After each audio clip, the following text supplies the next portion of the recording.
Hello, the Divine Code reading for January 24th, pages 461 and 462. We are in the chapter Reproductive Sterilization, Contraception, Emitting Semen in Vain, and the Severity of the Sin of Murder. Topic number 3. If a man or a woman has already undergone some type of sterilization operation, or if someone is naturally infertile, it is nevertheless forbidden for this person to undergo any additional sterilization operations unless there is a medical necessity. So in the area of a person electively being sterilized, that's not considered a legitimate need unless there is a legitimate need involved. So if there's a legitimate need involved, then it's allowed. Otherwise, it would not be allowed.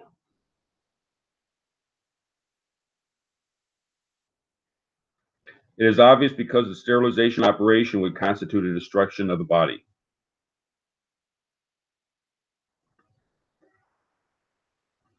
Topic number 4. Transgender operations, sexual reassignment surgery, or SRS, either performed to change parts of a man's body into female form or parts of a woman's body into male form, are forbidden, at least on the grounds that this is the destruction of the body. See also part in this part on the previous part on the prohibition against adultery, chapter 2, topic 7, for the implications regarded to forbidden relations. If in that area, if the person is born a certain way, a male or a female, that is their halakhic status. Even if they have reassignment surgery, the reassignment surgery does not change their halakhic status of who they are.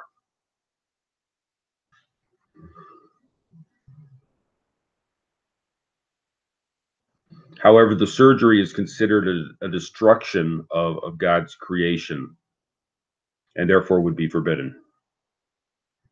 Moreover, it seems that transgender operation is also forbidden on the grounds that it nullifies and contradicts the purpose of creation. For that reason, it is also forbidden for an adult or a child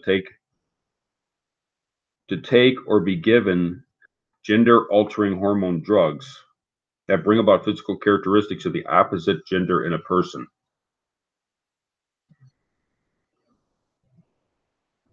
So for the purpose of destruction of the human body, that would be that'd be the surgery is forbidden. But also other things that are designed to change the natural state of the person is also forbidden because it's changing, it's altering God's the way God created the person. Just as it is prohibited because of the reason for a Gentile to cross-graft different species of fruit trees or to cross-mate different species of animals. This was explained in the previous part on Limb of the Living Animal, topic chapter 8, topic 14, and footnote 267. And see Shol, but Mashiv, part 4, volume 4, part 3, chapter 108, regarding the opinion that sterilization is forbidden for Gentiles, even though they are not commanded to be fruitful and multiply. This source presents similar logic.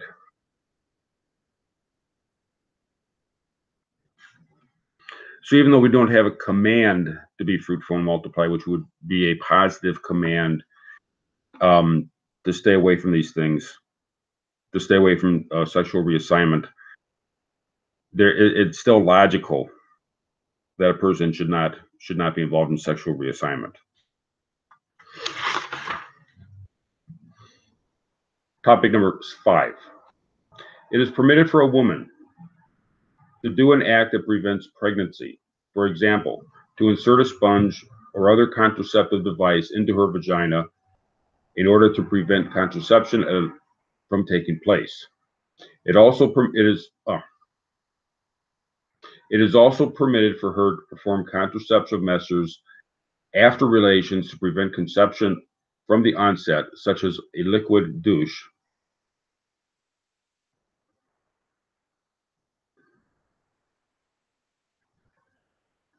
But if conception has already taken place, it is forbidden to take any action that will harm her fetus or her implanted fertilized egg to abort, because an act of intentional abortion is included in the no-hide prohibition of murder. So up until the point of conception, it is permitted to do things that the male and the female could both do things that would prevent the conception.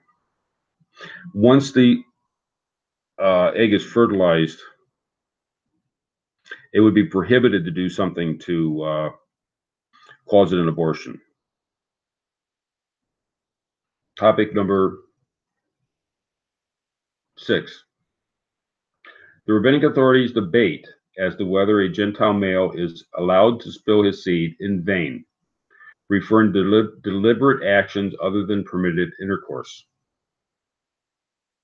Some authorities hold that it is forbidden to do so on the grounds that this is likened to killing a fetus.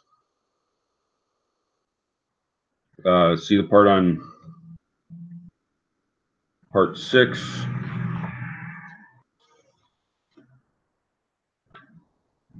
Chapter 5 for details of this rule. I think that had to do with the positive need for marriage in our society, and that is the proper activity, for a man, is within a proper marriage. However, when there is legitimate need there's a legitimate overriding medical need. For instance, for purposes of necessary medical testing, it is permitted for a man to emit semen by means other than permitted intercourse, since this is not considered to be a prohibited destruction of a seed or wasting it in vain. Furthermore, it is an act that degrades the man's health for no constructive purpose, that is, it is committed in vain.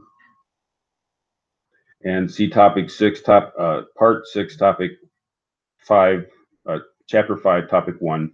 In contrast, permitted marital intercourse between a husband and wife, even if there is no possibility of conception for whatever reason, is considered to be a constructive purpose for the man's emission of his semen.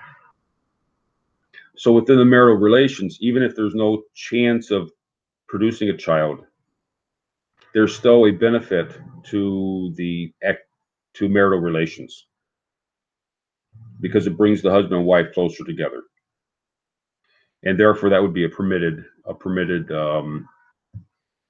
emission of semen.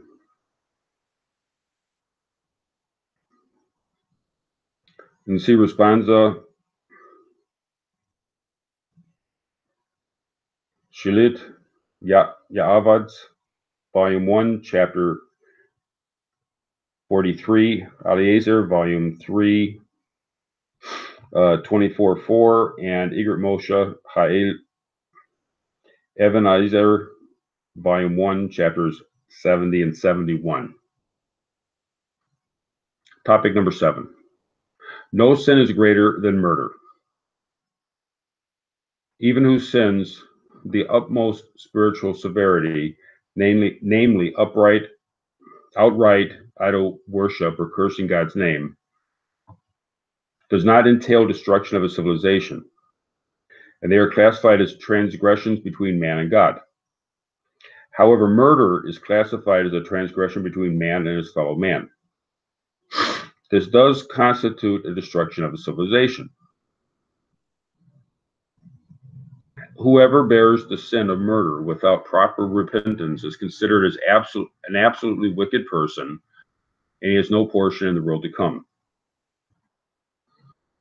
And not even the sum total of all the divine service and good deeds that he accomplishes in his life can outweigh the gravity of his sin, as it says in Proverbs 28:17. A man is laden with the blood of a person shall hasten his steps into the pit. None will support him. Rambam Laws of Murderers, Chapter 4, and Laws of Repentance 3:6. Unrepentant spillers of blood have no portion in the world to come.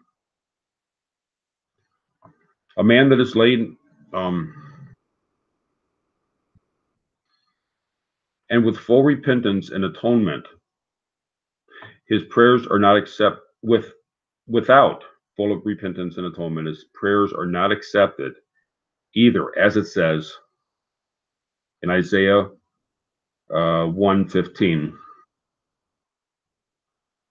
And when ye spread forth your hands, I will hide my eyes from you, that when you make many prayers, I will not hear, for your hands are full of blood.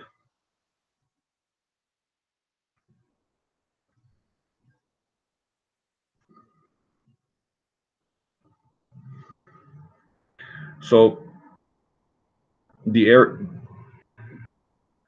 of murder is very severe, and it's the number one of all the sins. This is the one sin that a Noahide should rather give up his life than to be forced to commit, because there's no, a person that participates in this is destroying not just the person that's killed, but also anybody else that would have been connected with that person. So it's the most severe of all the sins. Thank you.